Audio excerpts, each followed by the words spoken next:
Bismillahirrahmanirrahim. Assalamualaikum warahmatullahi wabarakatuh. Di video kali ini saya akan mencoba menjelaskan mengenai respirasi pada tumbuhan.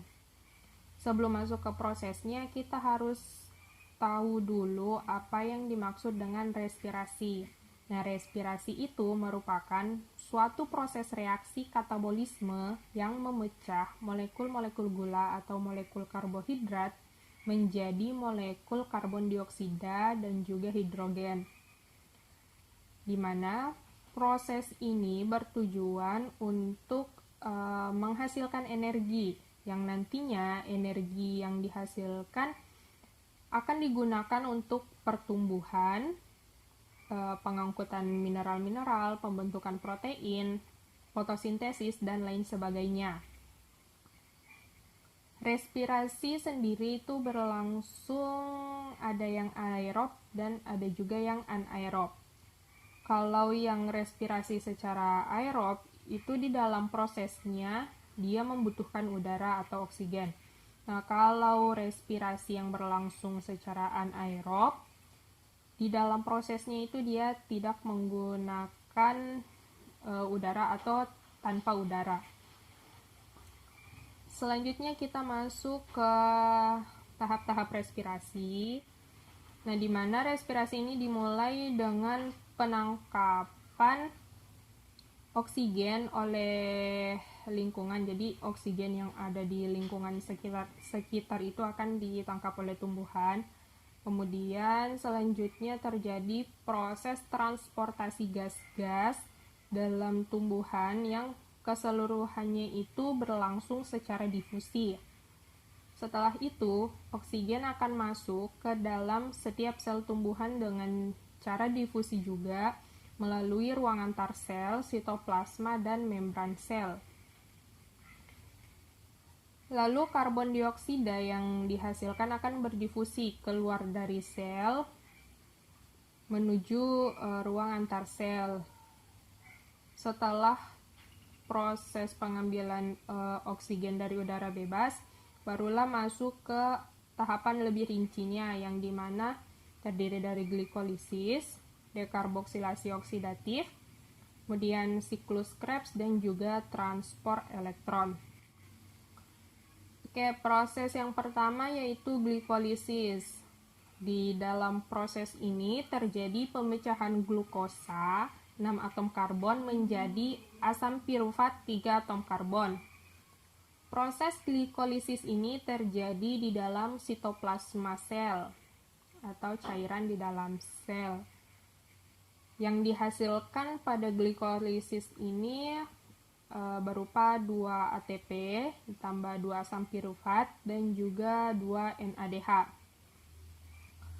2 asam pirufat dari hasil glikolisis ini akan masuk ke proses selanjutnya sebagai bahan utamanya.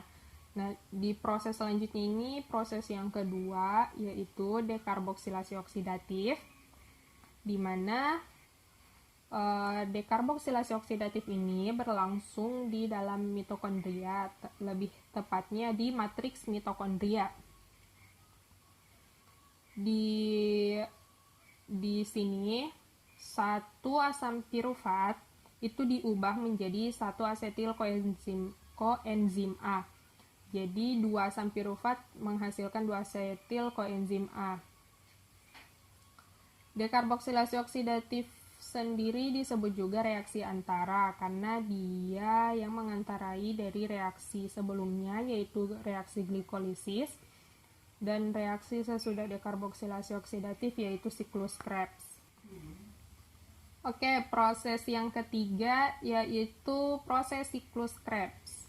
Nah, proses ini berlangsung di dalam mitokondria. Di sini asetil koenzim A yang tadi dihasilkan di dekarboksilasi oksidatif akan diubah menjadi NADH, FADH2, dan juga ATP.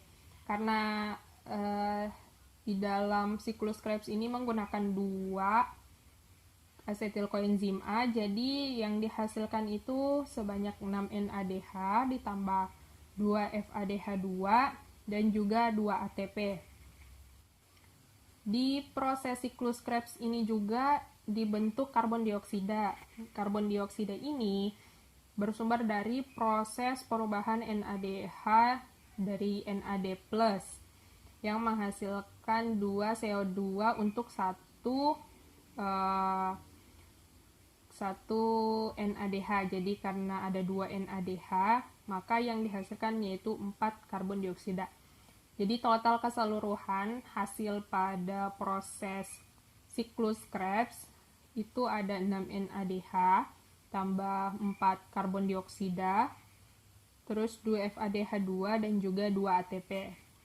Nah, proses yang terakhir yaitu proses transport elektron.